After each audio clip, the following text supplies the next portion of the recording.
J'ouvre le second débat de ce Sens Public consacré à la répression des manifestations en Iran. Est-ce qu'elles ont cessé ces manifestations? Combien de morts? Combien de prisonniers politiques? Qui pourrait incarner une alternative au régime des mollahs? Avant d'en débattre, c'est un reportage que je vous propose avec le fils du premier président de la République d'Iran. Il vit en exil en région parisienne. L'incarnation d'une opposition républicaine, démocratique et laïque. Reportage signé Nicolas Mallet. Mon père a été trahi. Parce que Khomeini, avant la Révolution, avait dit que les religieux n'interféreraient pas dans la sphère politique. Face au régime des mollahs, il porte l'héritage de l'opposition démocratique depuis la France. Ali est le fils d'Abolhassan Bani Sadr, premier président de la République islamique d'Iran.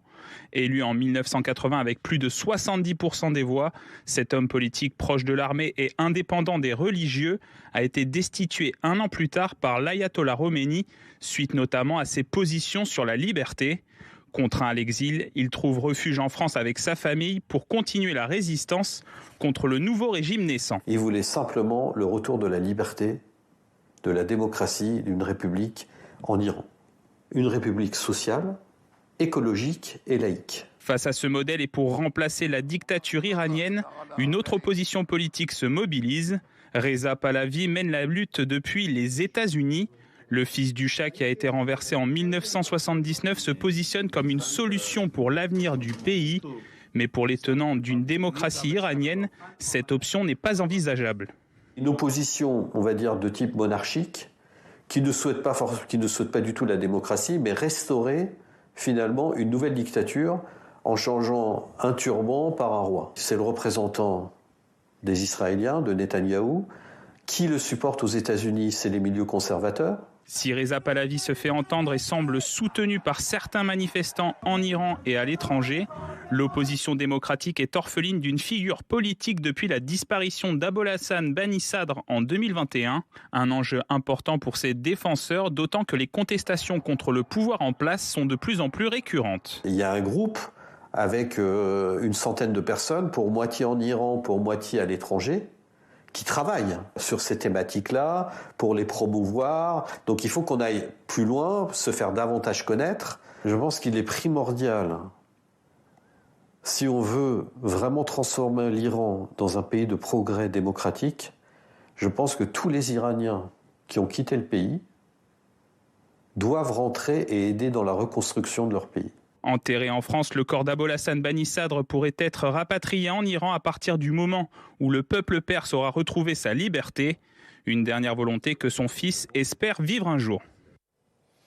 Et on fait le point sur la situation en Iran, les manifestations, la répression, les menaces de frappes américaines avec Sorour Kasmaï. Bonsoir, bienvenue. Vous êtes romancière, traductrice, éditrice franco-iranien. Vous dirigez la collection Horizon Persan aux éditions Actes Sud. Je cite deux de vos livres, Le cimetière de verre chez Actes Sud et le tout dernier livre, Ennemi de Dieu, publié chez Robert Laffont. Armin Arifi, bonsoir et bienvenue. Bonsoir. Vous êtes grand reporter au Point, spécialiste du Proche et du Moyen-Orient. David Rigolet-Rose, bonsoir et bienvenue à vous aussi, chercheur à l'Institut français d'analyse stratégique. Vous êtes rédacteur en chef de la revue Orient Stratégique, chercheur associé à l'Institut européen pour les études sur le Moyen-Orient et l'Afrique du Nord. Et votre livre, La République islamique d'Iran en crise systémique, qui est publié aux éditions L'Harmattan. Et Anne-Charlène Bézina, constitutionnaliste, éditorialiste pour Sens Public, évidemment restée à mes côtés. Peut-être un mot d'actualité, Sorour Kasmaï, avec les contacts, les gens que vous pouvez joindre là-bas.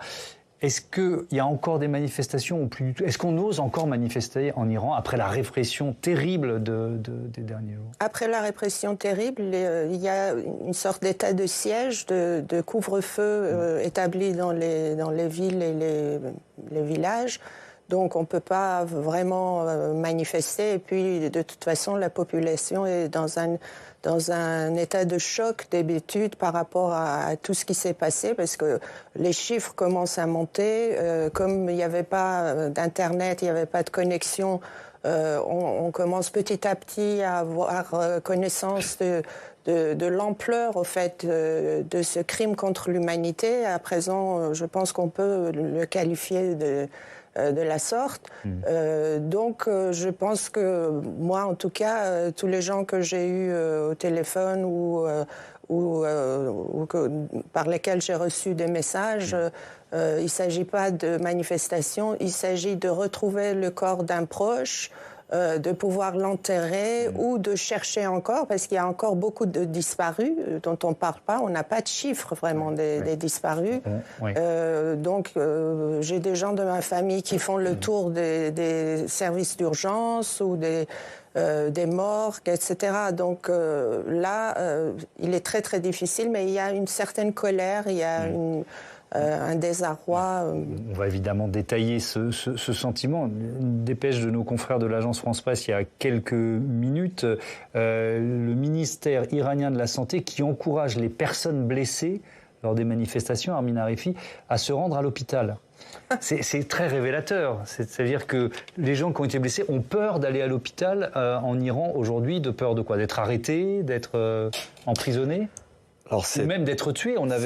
C'est très étonnant justement cette annonce parce qu'on a des informations de sources médicales selon lesquelles de nombreux blessés qui étaient traités dans les grands hôpitaux du pays ont été enlevés par les forces de sécurité et qu'ils ont disparu. Donc vraisemblablement ont été soit arrêtés, soit tués, ce qui rend d'ailleurs difficile le décompte des victimes. Par ailleurs, beaucoup de médecins aujourd'hui sont eux aussi menacés, arrêtés parce qu'ils ont soigné des blessés ou qu'ils ont refusé de donner leurs identités à la sécurité. Par exemple, moi j'ai eu un médecin que j'ai pu interroger en Iran pour Le Point, qui me racontait que lui-même conseillait, lorsqu'il demandait l'identité des blessés, en tout cas aux blessés, ou quand ils ne le pouvaient pas à leur famille, de donner de faux noms de peur d'être arrêtés. Et c'est là aujourd'hui, on est dans une deuxième phase de la répression, qui est que les autorités, peu importe les massacres, car il s'agit de massacres qui ont été commis en Iran, essayent d'avoir le nom du moindre contestataire pour ensuite l'arrêter. Et par ailleurs, on a également des témoignages faisant état de membres de famille qui, pour récupérer le corps de leurs proches tués par les forces de sécurité, doit payer le prix de chaque balle. Donc c'est vraiment un effroyable massacre, comme jamais cela s'était produit depuis le début de la République islamique. On est quand même sur des chiffres allant de 6 000 morts d'après les ONG qui confirment les morts, à jusqu'à 30 000 d'après certaines sources médicales iraniennes au Time Magazine. Donc c'est un massacre de l'ampleur de quelque chose qui peut-être n'a pas été dépassé Yemen et n'a pas été vu peut-être depuis les massacres de Hama en Syrie en 1982, en 2 jours simplement, 2 jours. Oui, effectivement. Alors effectivement, les chiffres sont compliqués, mais il y a cette ONG, association Human Rights Activist News Agency, qui fait état, je pense que vous faisiez référence à ces chiffres, 5 848 personnes tués, dont 5 520 manifestants et 209 membres des forces de sécurité. Parmi les morts, plus de 77 mineurs, 42 passants, nous dit-il, et plus de 17 000 autres décès en cours d'examen. Que dit l'ONU de l'ampleur de ces massacres, David Rigoleros? Et effectivement, c'est un peu horrible ce qu'on est en train de faire, mais où est-ce qu'on peut les situer dans notre histoire, quoi? C'est sans précédent. D'ailleurs, l'ONU considère qu'effectivement, en termes de massacres dans le cadre de manifestations, c'est probablement le plus grand qui se soit produit. Et l'ONU, notamment la représentante des droits de l'homme, évoque le fait que, sans donner des chiffres très précis, mais plusieurs dizaines de milliers de personnes. Voilà. Donc c'est ce qui a été dit. Et évidemment, la question se pose de circonstancier les personnes décédées. Et c'est pour ça que c'est très long et qu'il y a une prudence des ONG, mais en même temps en disant que c'est sous-évalué. Parce que c'est nominatif, c'est recoupé, etc. Mais les projections, hélas, sont effarantes, vraisemblablement, puisque les derniers chiffres pourraient approcher les 40 000. Pour l'instant, de toute façon, il y a une opacité. Parce que par définition, avec un régime qui cherche à cacher l'ampleur. Il y a des disparus. Et donc, on ne peut pas, pour l'instant, établir... Mais le bilan est effroyable. Oui. Alors, la dernière fois qu'on a fait un débat sur l'Iran, alors c'était il y a 10 jours. D'ailleurs, on va parler du coup d'arrêt médiatique. Je pense que ce sera intéressant de l'évoquer ensemble. Mais il y avait eu cet engagement à cesser les exécutions. Qu'est-ce qu'on peut dire là-dessus? Est-ce que effectivement elles ont cessé, ou est-ce qu'au contraire, elles sont maquillées? Qu'est-ce que vous en savez? Enfin, c'est ce qu'ils avaient, une sorte de pseudo-deal qu'ils avaient passé avec Donald Trump. Mais nous, on sait que les exécutions se sont poursuivies et que, pareil, on n'a pas encore les chiffres, mais les témoignages montrent que on continue à exécuter. Et je pense que c'était juste un leurre pour peut-être satisfaire Donald Trump, qui n'avait pas vraiment la volonté de s'engager plus en avant dans cette histoire. Et on fait passer les femmes et les hommes qui sont exécutés comme s'ils avaient été tués lors de manifestations. Absolument, c'est ça. C'est-à-dire que d'après les derniers témoignages qui sont sortis, apparemment, ils exécutent les gens, puis ils les font passer pour les blesser ou les tuer dans les manifestations pour ne pas avoir à en rendre compte. Mais pour revenir à l'ONU et les chiffres, alors aujourd'hui, Shirin Ebadi, la lauréate du prix Nobel de la paix, a avancé, d'après ces informations de l'intérieur de l'Iran, 36 500 morts, 36 500 victimes. Je dois vous dire, moi qui suis russisante et qui ai étudié l'histoire de l'Union soviétique, nous avons eu en 1941, le 29 et 30 septembre 1941, à côté de Kiev, à Babi Yar, on a eu en 2 jours, en 48 heures, 33 771 exécutés par balle. Ça s'appelle la Shoah par balle. C'est le premier, si vous voulez, épisode de la Shoah par balle, qui était si vous voulez, un épisode de meurtre le plus massif. Ouais. Et donc là, on est potentiellement à 40 000. Si on prend 36 500 d'après Shirin Ebadi, on dépasse Babi Yar. Alors, c'est dire la gravité vraiment de l'instant. Et je pense, malgré la difficulté de donner des chiffres évidemment fiables, c'est encore trop tôt, c'était évidemment important, très important de passer du temps sur cette question. Alors c'est aussi très difficile pour celles et ceux qui ont manifesté d'informer le monde sur ce qu'ils font. Vous avez publié, Armin Arifi, une vidéo aujourd'hui sur votre compte X. On va voir ces images, on voit un manifestant qui parvient à se hisser en haut d'un feu rouge sur un carrefour, je crois qu'il est au nord-est de Téhéran. Et vous allez voir ce qu'il fait. Il va détruire les caméras de surveillance ou les hurrahs de la foule à un carrefour. On est le jeudi 8 janvier. Ce type d'image, ce n'est plus possible aujourd'hui, Armin Arifi ? Qu'est-ce que vous voulez dire par ce n'est plus possible ? C'est-à-dire que des actes de courage comme cela ne peuvent plus se passer en ce moment. Non, parce que malheureusement, la répression sanglante, les massacres ont, si je puis dire, réussi dans le sens, entre guillemets, bien sûr, parce que ça fait maintenant 2 semaines qu'il n'y a plus de manifestations en Iran, et qu'aujourd'hui, alors que le pays commence à se rouvrir, qu'on arrive à avoir des discussions par Internet. Avant, c'était uniquement via Starlink ou via des Iraniens qui étaient de passage. On est dans le jour d'après, on est dans la sidération. Donc effectivement, on a de nouveau un certain nombre de vidéos qui nous viennent justement de ces 2 fameux jours du jeudi 8 janvier et vendredi 9 janvier. Ça, c'est un élément nouveau. Il y a des vidéos qui ont mis du temps et qui nous parviennent. Oui, parce qu'elles ne pouvaient pas, parce qu'elles étaient bloquées par le blackout médiatique, la coupure totale d'Internet, et qu'aujourd'hui, parce que ça coûte énormément également à l'économie iranienne, du pays, de la République islamique, et notamment à tout le secteur de la tech iranienne, elles nous viennent au compte-gouttes. Malheureusement, encore une fois, sur le court terme, cette répression sanglante a eu raison des manifestations. D'ailleurs, j'ai eu, encore cet après-midi pour Le Point, un manifestant qui me racontait en fait ce qui s'était passé durant ces 2 journées et que c'était assez paradoxal. Il me racontait d'un côté l'atmosphère de liesse d'Iraniens de tous âges. Il avait parcouru Téhéran, du sud plus populaire de la ville jusqu'au nord de la capitale, beaucoup plus huppée, où des Iraniens sortaient.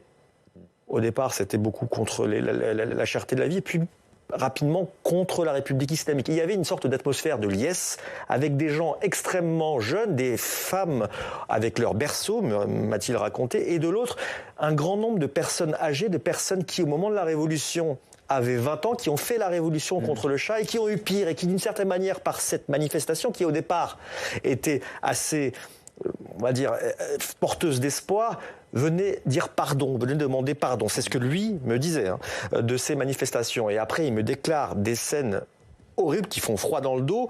Rapidement, alors au départ, de tirs des forces de sécurité on va dire, à la chevrotine, et puis rapidement, des tirs de Kalachnikov, de Douchka, à l'arme de guerre, de gens qui, certainement membres des miliciens Basiji, les milices pro-régime Basiji, ou membres carrément des gardiens de la révolution, de l'armée idéologique de la République islamique, qui tirent des rafales de balles contre tout ce qu'il y a de population. Et lui, par chance, avec certains membres de sa famille, a réussi à se réfugier dans une maison alentour qui avait ouvert ses portes à un grand nombre de manifestants, mais beaucoup, me dit-il, beaucoup de manifestants ont été pourchassés dans les rues et tués.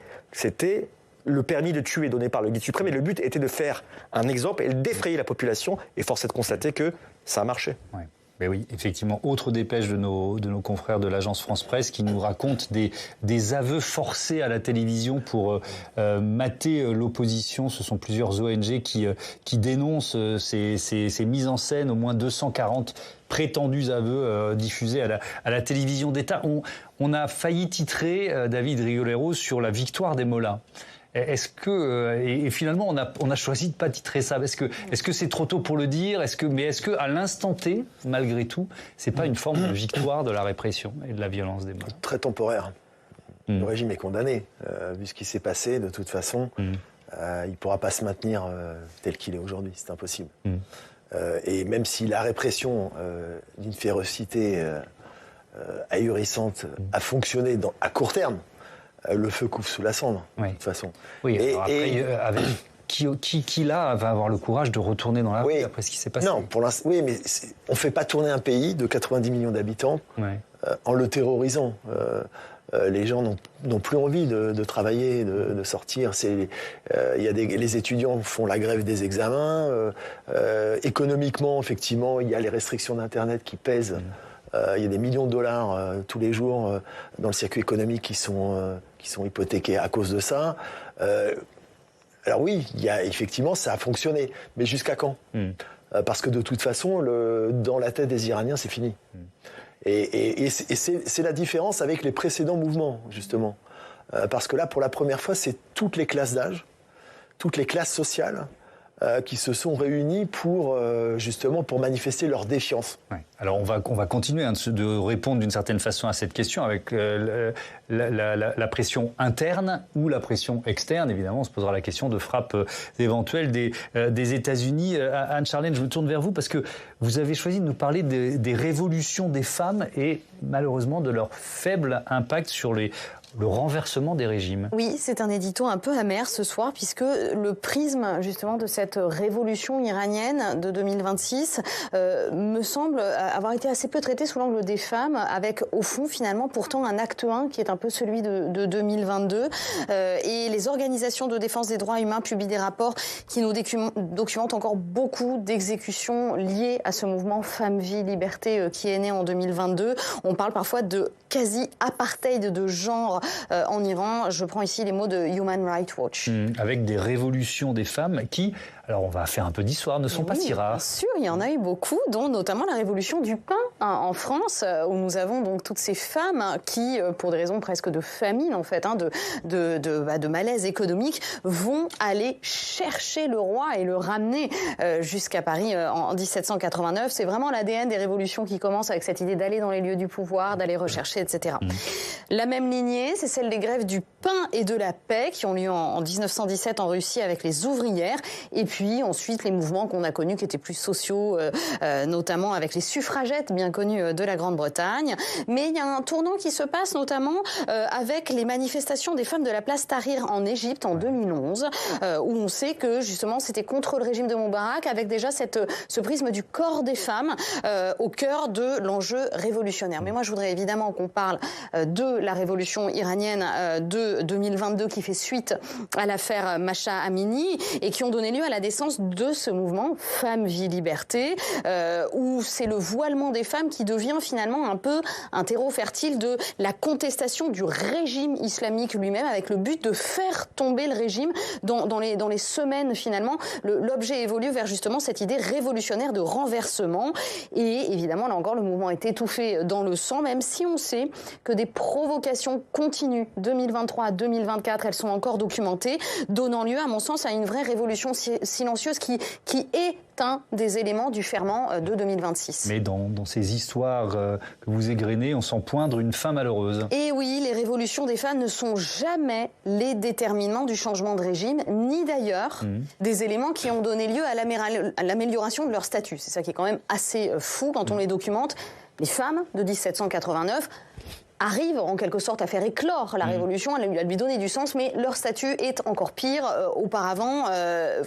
après qu'auparavant. Oui. Les suffragettes, nombre d'entre elles ont été poursuivies, condamnées et même exécutées dans beaucoup de pays. On peut penser évidemment au sort d'Olympe de Gouges en France qui a été particulièrement symbolique. On sait qu'il y a eu des manifestations au Maroc, Gen Z, mais notamment sur la question du traitement des femmes dans les hôpitaux, etc., qui ont donné lieu à des concessions assez timides.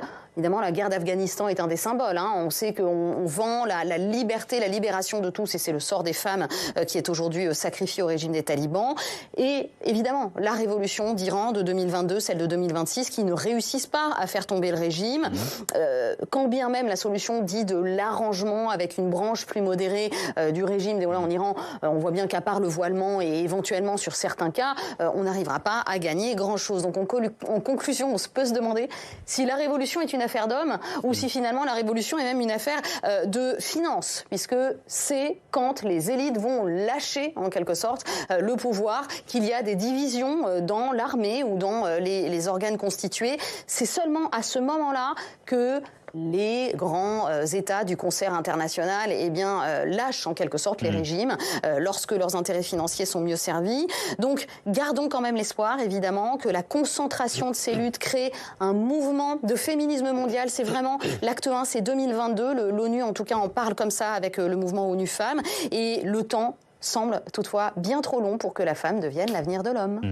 Je peux dire juste un mot sur la conclusion. Oui. Je pense que, contrairement à votre conclusion, en Iran, les femmes ont réussi quelque chose d'extraordinaire. C'est vrai. C'est-à-dire peut-être que l'objectif du mouvement Femmes, Vie, Liberté n'était pas le changement de régime tout de suite, mais c'était anthropologique. C'était une révolution culturelle, et aujourd'hui, vous voyez beaucoup de ce qui était impossible il y a 4 ans. Vous voyez beaucoup de femmes qui ne sont pas voilées. Ça veut dire que leur situation, s'est... Elles ont imposé. Elles ont imposé quelque chose. Oui. C'est pas, si vous voulez, c'est pas légitime. Il y a un peu plus de liberté pour les femmes. Oui. Évidemment, je mets plein de guillemets autour de cette phrase. Il faut prendre des pincettes, bien sûr. Mais il y a un peu plus de liberté pour les femmes en Iran grâce au mouvement Femmes Libres. Absolument, on peut constater cela.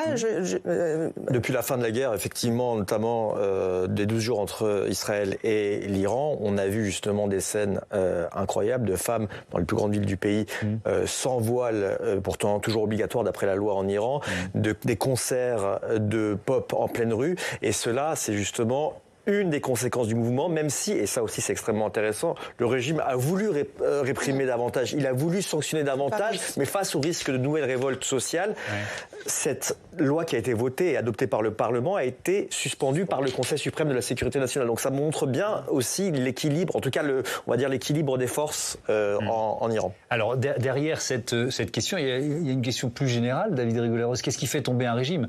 Est-ce que c'est forcément un coup d'État ou une intervention militaire, interne ou externe d'ailleurs ? Oui, ce que vous disiez en général, c'est quand il y a un délitement des élites. C'est ça. C'est-à-dire une fissure qui apparaît et qui effectivement fait basculer la situation. Et donc là, la question est posée, effectivement, parce que pour l'instant, on n'a pas senti qu'il y avait des défections à grande échelle, mais il y en a eu. Mais elles ne sont pas encore systémiques, justement. C'est ce qui a permis l'efficacité sanglante de la répression qui a eu lieu. Mais il y a quand même des tensions qui affleurent, on les sent affleurer au niveau du Nizam, c'est-à-dire le système iranien tel qu'il fonctionne aujourd'hui. D'abord, le guide suprême, on ne le voit plus, quasiment. Il se cache. Ce qui est paradoxal, normalement, il est la figure tutélaire du système, justement. Alors peut-être joue-t-il à l'imam caché, je ne sais pas. Mais en tout cas, il se protège. Donc c'est un signe de faiblesse. Et puis pareil, il a délégué son pouvoir, justement, à une structure parallèle militaire. Et là, ça renforce le pouvoir des gardiens, justement, qui ont été à la manœuvre. Les gardiens de la Révolution. Les gardiens de la Révolution. Mais tous les gardiens ne sont pas sur la même ligne. C'est ça. Et on l'a vu d'ailleurs par rapport au voile. C'était intéressant, parce qu'une partie des gardiens considéraient que l'intransigeance du clergé pour imposer le voile était contre-productif, voire dangereux, et que ça allait susciter effectivement des réactions de la population, ce qui est avéré, puisqu'effectivement ça a eu lieu. Et donc et puis ils ont des intérêts à défendre. Et donc tout ça, évidemment, pour l'instant, c'est en train de fermenter, mais c'est probablement ça aussi qui est scruté de très près par les acteurs extérieurs. Alors justement, on va se poser la question de cette hypothèse de frappes américaines. C'est Steve Jourdain qui va ouvrir ce chapitre tout de suite, puisque Donald Trump maintient, rebonsoir Steve, la pression sur l'Iran. Alors il y a eu évidemment des valses hésitations ou des informations, des déclarations assez contradictoires. Intervention militaire qui de nouveau n'est plus complètement écartée. Oui, le président américain avait suggéré il y a 10 jours qu'une telle option n'était plus sur la table, mais en fin de semaine dernière, il a remis une pièce dans la machine. Écoutez-le. Nous avons une armada, nous avons une flotte massive. Nous avons une flotte massive qui se dirige dans cette direction. Et peut-être que nous n'aurons pas à l'utiliser, nous verrons bien. Je le mets. Alors on va commencer tout de suite par l'USS Abraham Lincoln. Oui, au détail de cette armada. Alors, c'est pas n'importe quoi. C'est un porte-avions à propulsion nucléaire. C'est l'une des plateformes navales les plus puissantes du monde. Thomas, elle est normalement basée à San Diego, en Californie, mais elle a franchi la semaine dernière le détroit de Malacca. Ça correspond à 5 jours de trajet jusqu'aux côtes iraniennes. Le Lincoln a ensuite brouillé son signal pour qu'on ne puisse plus le localiser. Et puis, c'est officiel depuis quelques heures. Le Lincoln est arrivé sur zone dans la nuit de dimanche à lundi, sur zone, c'est-à-dire au Moyen-Orient. Et puis alors ce n'est pas, je mets des guillemets, juste un bateau. Non, c'est un porte-avions qui ne se déplace jamais seul. Il peut embarquer avec lui jusqu'à 90 aéronefs, dont des avions de chasse, des bombardiers, des hélicoptères, des avions de guerre électronique qui permettent d'aveugler complètement l'adversaire. Le Lincoln sort toujours couvert. Il est en effet entouré d'un pétrolier ravitailleur, mais aussi de 3 destroyers, ces navires de guerre capables de se défendre contre tout type de menaces dans les airs, depuis la terre, depuis la mer. Vous êtes toujours pas impressionné, Thomas ? Si, je suis très impressionné, mais très impressionné. Alors, je vais vous montrer la suite. Sachez que le Lincoln embarque aussi avec lui des missiles de longue portée Tomahawk, ainsi qu'un sous-marin nucléaire transportant des missiles pouvant frapper jusqu'à 2500 km. Précisons en passant que tous ces nouveaux moyens déployés dans la région s'ajoutent à ceux qui se trouvent déjà dans le golfe Persique. Le quartier général de la 5e flotte est basé au Bahreïn. Et puis, dans cette démonstration, il faut aussi, évidemment, parler d'Israël qui se tient prêt. Les Israéliens estiment que le président américain va mener à court terme une attaque aérienne massive contre l'Iran. Objectif, provoquer l'effondrement du régime, toujours selon les Israéliens. Israël qui se prépare au scénario du pire, c'est-à-dire à des frappes iraniennes sur son propre sol en réponse à l'offensive américaine. Ces derniers jours, Tsahal aurait achevé la majeure partie de ses préparatifs. À noter, Thomas, que ce week-end, la compagnie aérienne KLM a annulé tous ses vols vers Tel Aviv, motif la crainte d'un embrasement généralisé. Merci beaucoup Steve pour toutes ces informations. Un mot sur ce que David Riguelero, je commence avec vous. Ce que ça coûte combien de mobiliser un porte-avions comme l'USS Abraham Lincoln ? $300 000 par heure de navigation. $300 000 par heure, d'accord. Donc, juste pour le porte-avions. Donc c'est pas pour faire des ronds dans l'eau, vraisemblablement, parce qu'il y a tout le reste derrière, effectivement. Donc c'est, en termes financiers, c'est évidemment, il n'y a que les États-Unis qui peuvent faire ça, c'est clair. Donc c'est d'énormes moyens militaires qui supposent d'énormes moyens financiers associés, évidemment. Parce qu'il y a aussi des avions qui sont arrivés en Jordanie, des F-15. Il y a les systèmes de protection anti-missiles, THAAD, Patriot qu'on a vu là, c'était ça, anti-missiles justement. Et puis il y a effectivement une amplification des dispositifs militaires, dont certains ne sont pas publics, mais incontestablement il y a un dispositif qui est très impressionnant. Oui, alors dans le climat de crainte d'embrasement généralisé, je signale, on parlait de KLM, Air France a également suspendu temporairement ses vols vers Dubaï. Alors on a déjà évoqué ça ensemble sur Eurocasmaï, sur l'attente des Iraniens. Est-ce qu'ils croient encore à d'éventuelles frappes américaines ? Oui, surtout parce que Donald Trump, tout au début de ce mouvement, c'est-à-dire après une dizaine de jours où après la grève générale du bazar de Téhéran, les manifestations dans les rues, il avait annoncé allez-y, prenez les centres du pouvoir, nous arrivons. Et donc cela avait fait peut-être psychologiquement un effet pour la population. Comme disait Armin, beaucoup de familles venaient manifester justement avec les enfants, les bébés dans la poussette, etc., se sentant quelque part miraculeusement protégés par... peut-être les gens pensaient... Moi, j'ai eu beaucoup de gens qui me disaient on pensait être protégés et que le régime n'oserait pas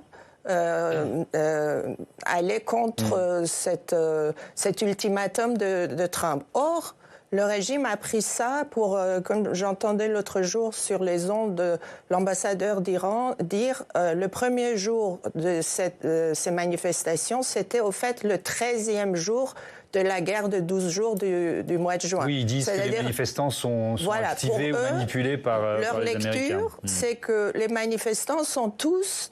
au fait, ils ont annoncé la guerre aux manifestants, alors que c'était des manifestations totalement pacifiques. Les gens n'étaient pas armés, étaient les mains nues.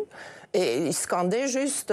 Donc ça, c'est très grave quand il y a un régime qui déclare la guerre à sa population. Alors vendredi dernier, pour revenir à l'ONU que donc vous évoquiez, vendredi dernier, il y a eu une session urgente du Conseil des droits de l'homme à l'ONU où ils ont acté vraiment le crime contre l'humanité. Parce que juridiquement, on dépasse les seuils, si vous voulez, même n'ayant pas encore, ne possédant pas encore tous les éléments, mais tout ce qu'on possède, tout ce qui est déjà vérifié, nous dépassons le seuil du crime contre l'humanité. Donc il y a le principe, si vous voulez, de responsabilité de protection, ce qu'on appelle R2P, responsabilité de protection, que moi je formulerais assistance à la population en danger. Oui, on peut effectivement dire ça comme ça. Tiens, justement, question de Faustine qui nous écrit de Saint-Mandé. Est-ce qu'une intervention militaire américaine fait avancer le peuple ou le met encore plus en danger? C'est intéressant, Armin Arifi, parce que alors il y a plus de manifestations, mais il y en aurait encore moins en quelque sorte. Qu'est-ce qui s'est passé pendant les 12 jours, la guerre des 12 jours dont vous parlez? Alors pendant les 12 jours, c'était assez paradoxal parce que d'un côté, donc il y avait des bombardements. Au départ, l'ensemble de l'état-major iranien a été décapité, y compris les gardiens de la révolution. Et de l'autre, Benjamin Netanyahou appelait la population à sortir de la rue. Sauf qu'il y a eu beaucoup de victimes civiles, près de 700 environ sur les 1400 morts, 1500 morts qu'il y a eu. Et les Iraniens ne sont pas descendus dans la rue, ils sont au contraire allés se réfugier pour ceux qu'ils pouvaient, en avaient les moyens, dans le nord du pays. Là, il faut bien quand même se mettre dans la tête des Iraniens. Alors, je ne vais pas parler au nom des Iraniens, mais effectivement, les Iraniens, eux, ce qu'ils voient, c'est leur quotidien sous la République islamique depuis maintenant 47 ans. Pas de réforme acceptée par le guide suprême, l'ayatollah Ali Khamenei, qui a peur justement qu'en cas de réforme, qu'il ouvre son pays, son régime s'effondre. Donc, du coup, il est allé dans un durcissement et a réprimé dans le sang toutes les manifestations depuis 2009, 2018, 2019, 2022 et encore 2026. Et de l'autre côté, une situation économique catastrophique en raison notamment des sanctions, mais également de la gabegie gouvernementale et l'imposition de deux taux du dollar et de change qui a favorisé la corruption des milieux proches du régime. Tout ça pour dire quoi? Pour dire que aujourd'hui en Iran, face au massacre et l'ampleur du massacre, la population, en tout cas une grande partie de la population iranienne se sont totalement esseulées, et quand elle voit pour la première fois en 47 ans un président américain prendre, en tout cas officiellement, publiquement, le parti de la population, elle y croit. Alors est-ce que il est normal, encore cet après-midi, je parlais justement avec ce manifestant qui me disait on attend Trump en dépit du revirement de Trump d'il y a des jours. Oui. Mais c'est extrêmement normal. Elle ne voit pas, la population iranienne, ce qui se passe peut-être à Gaza, les intermouvements de Trump qui a favorisé la poursuite des massacres dans le territoire palestinien. Elle ne voit pas aussi la capture de Maduro. Est-ce qu'elle voit, c'est uniquement ce quotidien et le véritable désespoir et la misère dans laquelle elle est plongée. Et donc, c'est la raison pour laquelle elle attend Trump. Le problème, c'est que je ne suis pas certain que Donald Trump ait pour, on va dire, priorité le bien-être de la population iranienne. C'est davantage les menaces que représente l'Iran, c'est-à-dire le nucléaire, le balistique, la question régionale et la possibilité de s'ouvrir le marché région, également etc. iranien. Donc des intérêts avant tout des priorités américaines et non populaire iranienne. Avec évidemment donc la crainte d'un embrasement de la région et les menaces proférées par les représentants du régime, par exemple. Alors c'était lors des précédentes menaces de frappe américaines, le président du Parlement iranien qui menaçait à son tour les États-Unis et Donald Trump. Écoutez. Nous attendons, nous sommes prêts à vous affronter. Venez voir comment tous vos atouts dans la région seront détruits. Venez voir ce qu'il arrivera aux bases, aux navires et aux forces américaines. Nous donnerons une leçon à ces dirigeants cruels. Venez comprendre les lourdes conséquences qui vous attendent lorsque la région s'embrasera. Bon, alors on connaît la capacité du régime à employer des termes et ce type de termes, mais je ne sais pas si c'est facile, David Ouellerose, de répondre à la question, mais de quelle force de frappe dispose l'armée iranienne pour riposter à une éventuelle frappe américaine? Sur le plan conventionnel, c'est très défavorable parce que l'Iran, l'armée iranienne, on va dire, n'est pas en mesure d'être en confrontation avec l'armée américaine. En revanche, il y a un volet qui est central dans la dissuasion, entre guillemets, iranienne, c'est le balistique. On l'a vu dans la guerre des 12 jours. Et c'est là-dessus que... Donc c'est quoi le balistique, juste pour... Le balistique, c'est effectivement sont les missiles et les drones. Pas forcément nucléaire, hein, c'est des armes à longue portée. Hein. Non, mais à partir du moment où il y a une stratégie de saturation de l'espace aérien de l'adversaire, il y a la possibilité de faire beaucoup de dégâts. Ça a été relativement limité, entre guillemets, lors de la guerre des 12 jours, mais les Israéliens, avec l'aide des États-Unis et d'autres pays, ont été très actifs pour intercepter. Et le problème, c'est que les intercepteurs, il y en a beaucoup qui ont été utilisés, donc il y a un problème de stock, il y a un point d'interrogation sur la reconstitution de ces stocks, parce que la stratégie déclarée de l'Iran aujourd'hui, c'est de dire qu'ils ont relancé à grande échelle justement la production de ces missiles et de drones qui feront encore plus de dégâts potentiellement, et d'ailleurs parce qu'ils n'avaient pas utilisé les missiles les plus développés lors de la guerre de 12 jours. Alors, il faut prendre les choses avec distance, mais évidemment, c'est de la rhétorique, mais ça fait partie de la stratégie, et il ne faut jamais sous-évaluer effectivement le risque qui existe. Ouais. Alors, je voudrais qu'on s'intéresse. Alors, je vais vous donner deux infos. On a cherché à voir un peu comment ça s'était, comment le flux médiatique s'était tari effectivement depuis l'arrêt des manifestations il y a une douzaine de jours, 2 semaines. On a demandé à nos partenaires de Mascaret de regarder. Ils scrutent les réseaux sociaux. On est passé de 190 000, 200 000 citations les 11 et 12 janvier à moins de 75 000, puis moins de 50 000 aujourd'hui. Ça va peut-être monter là dans les prochaines heures. Il y a la mobilisation médiatique qui affaiblit. Il y a une mobilisation politique. Alors, que vaut-elle? On va pouvoir en débattre. Le Sénat, par exemple, on va voir ces images, qui a affiché sa solidarité la semaine dernière, 21 janvier, les sénateurs au complet pour afficher leur soutien au peuple iranien. Et puis, il y a les déclarations publiques. Dernière déclaration en date, c'était hier au grand jury RTL, Public Sénat, Le Figaro, la ministre déléguée aux armées, Alice Ruffo, qui rejette l'idée d'une intervention militaire. C'est au peuple iranien de se débarrasser de ce régime. Et évidemment, on est à ses côtés. Maintenant, une intervention militaire, pour nous, n'est pas l'option privilégiée. Le fait est, par contre, que nous, on a des partenariats importants avec la région. On est présent dans la région. On est présent dans la région. Et donc, évidemment, on est à l'écoute de nos partenaires pour répondre au renforcement de posture. Ça veut dire, dans le cadre des accords que nous disposons de partenariats stratégiques avec ces pays, la Jordanie, les Émirats, le Qatar, etc. Concrètement, ça veut dire renforcer la présence militaire? Ça veut dire parfois avoir des coopérations, par exemple, dans le domaine de la défense antiaérienne. Ça veut dire être présent et ça veut dire répondre à leurs attentes. Question de Nicolas qui nous écrit de La Hague. Si on ne frappe pas militairement, quelles autres options ont vraiment un impact pour protéger les manifestants? Alors, vous savez, pour moi, une intervention militaire de grande ampleur en Iran ne serait pas forcément porteur ni de changement de régime, ni de démocratie ensuite, parce qu'il faut se poser la question du jour du lendemain. Et c'est ce qui inquiète beaucoup d'Iraniens qui sont pour une intervention dans le cadre de l'ONU, même si l'ONU n'est pas, disons, dans ses meilleurs jours, mais aussi on remarque l'absence des pays démocratiques européens.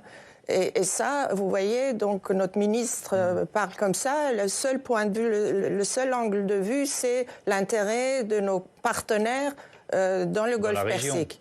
Alors qu'il y a un crime contre l'humanité qui est en train de se faire sous nos yeux. La question, c'est il y a mille et une façons, si vous voulez, de mettre les pastarans qui sont le bras armé de ce régime hors d'état de nuire. On peut même aussi, par exemple, faire des interventions cybernétiques. Eux, ils ont interrompu Internet. Je suis sûre qu'on peut aussi faire de manière à ce que eux, leur chaîne d'information puisse être perturbée et paralysée. Ou, par exemple, je ne sais pas, des frappes sur leur dépôt d'armement ou de munitions, etc. Il y a mille et une façons à venir en aide. Mais il faut mettre le focus sur la population iranienne qui est en train de périr. Et juste une chose. Souvent, on dit, nous, on ne veut pas intervenir au nom de la stabilité régionale. Ça nous fait rire, nous, Iraniens, d'entendre parler de stabilité régionale par rapport à un régime qui n'a fait que semer l'instabilité dans toutes ces régions et au-delà. On parlait de l'ONU tout à l'heure, Anne-Charlène. Est-ce qu'il peut y avoir une intervention militaire sous l'égide de l'ONU légalisée, entre guillemets, en termes de droit international, par les Nations Unies? Alors oui, il peut. Mais la question est, est-ce qu'il va y avoir Ça, c'est encore, il y a un énorme fossé entre le droit et la pratique, puisque il suffit qu'une des grandes puissances bloque, et on sait que toutes ne sont évidemment pas favorables à une intervention en Iran. Et encore une fois, vous parliez de la documentation d'un crime contre l'humanité. L'ONU, face à ça, reste souvent, malheureusement, spectatrice, en décomptant, en apportant de l'aide. La seule réaction pour le moment par les autorités de l'ONU, c'est cette idée de continuer dans le chemin des sanctions en ayant cette idée que l'asphyxie du régime pourrait venir de l'économie. Mais encore une fois, ça suppose un temps très long et donc on est toujours pas sorti. Un premier pas serait par exemple d'inscrire les gardiens de la Révolution. C'est ce que nous demandons depuis des années et des années. Français, en tout cas. Voilà, sur la liste. Absolument, absolument. Il y a un changement d'ailleurs là-dessus parce qu'il faut l'unanimité pour que le Conseil de l'Europe, donc constitué des ministres des Affaires étrangères des 27, place les gardiens sur la liste des organisations terroristes. Et pourtant, aujourd'hui, on a eu un basculement. Donc l'Italie qui ne s'y oppose plus. On n'a plus que 2 pays. L'Espagne, mais surtout la France. L'Espagne va suivre la France, selon ce que la France va décider. Et la France, pour l'instant, ne le souhaite pas. Elle ne le souhaite pas. Pourquoi ? Parce qu'on a encore 2 otages sur place, Cécile Collère et Jacques Paris, mais également parce que... Ils sont à l'ambassade, mais enfin, ils sont pas sur le territoire français. Mais également aussi parce que la France est pragmatique et qu'elle voit aujourd'hui, comme vous le disiez, sans vouloir titrer votre émission ainsi, que les mollahs sont venus à bout des manifestants et que pour l'instant, qu'on l'aime ou pas, le régime est toujours sur place. Alors que la France, au cours des derniers mois, a quand même repris langue avec le régime et a été un des rares pays d'ailleurs qui n'a pas fermé son ambassade au moment de la guerre des 12 jours. Et il y a le risque de mettre en danger encore plus la population finalement avec un isolement qui pourrait être la conséquence de ça. C'est pour ça qu'il y a beaucoup de réflexions. Un tout dernier mot, mais on va faire d'autres débats sur l'Iran. Avec vous, David Higuera-Rose, elle citait la ministre et un certain nombre de pays de la région, sans citer l'Arabie Saoudite, qui a un peu retenu le bras de Donald Trump. Est-ce que c'est toujours vrai aujourd'hui ou est-ce que c'est en train d'évoluer, ça ? Alors oui, il a une dizaine de jours, c'est eux qui sont allés voir effectivement à Washington pour dire qu'ils étaient très très inquiets, que ça risquait, ils n'étaient pas en situation de pouvoir faire face, et donc ils ont incontestablement pesé pour différer toute décision à caractère militaire. Ça veut pas dire... Sur le fond, c'est plus ambigu, parce qu'en réalité, ils sont très, très inquiets, mais en même temps, ils sont pas satisfaits de ce qui se passe en face. Donc, c'est très ambigu, et de toute façon, c'est pas eux qui décideront en dernier ressort. L'arbitrage se fera avec Donald Trump. Merci beaucoup à tous. Sorour Khasmaï, vos livres « Le cimetière de verre Actes Sud », votre dernier livre « Ennemi de Dieu », c'est chez Robert Laffont, David Higuera-Rose, La République islamique d'Iran en crise systémique, aux éditions L'Harmattan, et Armin Arifi. On vous lit évidemment dans le magazine Le Point. Merci encore, à très vite sur ce plateau. Je vous dis à demain, 18h, 22h pour un nouveau Sens Public. Il y a aussi quelques fidèles à 6h du matin. Merci pour celles et ceux qui nous regardent tôt le matin. Vous pouvez retrouver nos débats sur publicsénat.fr et en podcast. Notez enfin que demain, le philosophe et écrivain Gaspard Koenig, auteur du roman À quoi, sera l'invité d'Oriane Mancini dans notre matinale. Belle soirée.